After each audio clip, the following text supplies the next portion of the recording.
Magandang hapon sa inyo mga boss.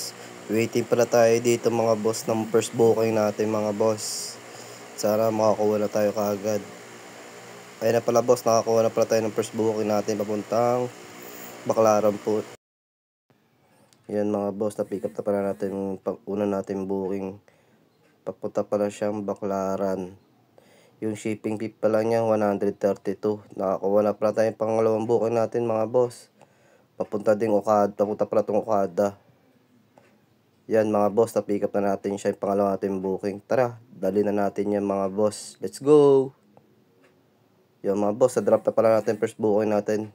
Yung 132 sa Baclaran. Tara. Yun mga boss, nandito na tayo sa may drop up natin sa pangalawa. Malapit dito sa may Okada. Tinatawagan ko yung number na coverage.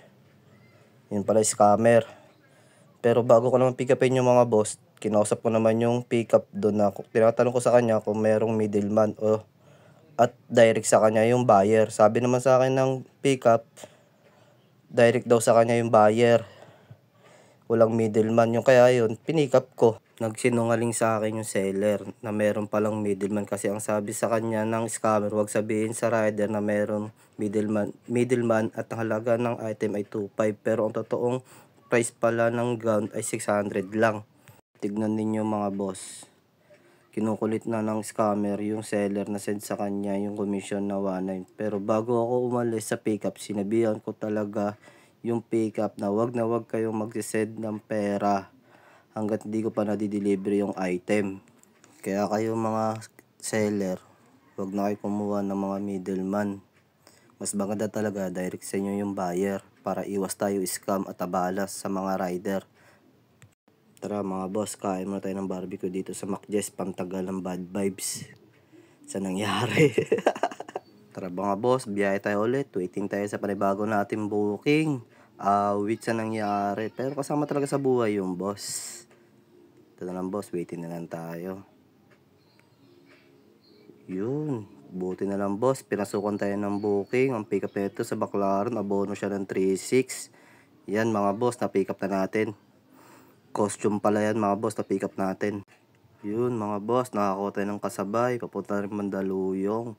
Ang papadala pala dito ni boss, isang malaking box.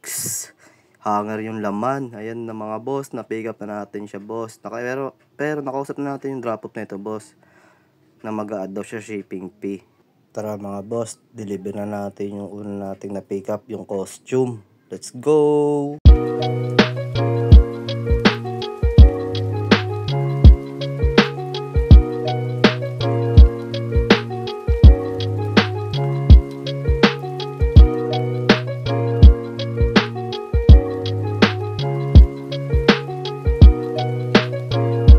Yan mga boss, nandito na pala tayo sa drop off natin sa may costume, abono 3.6. Tara, let's go, bigyan natin kay boss.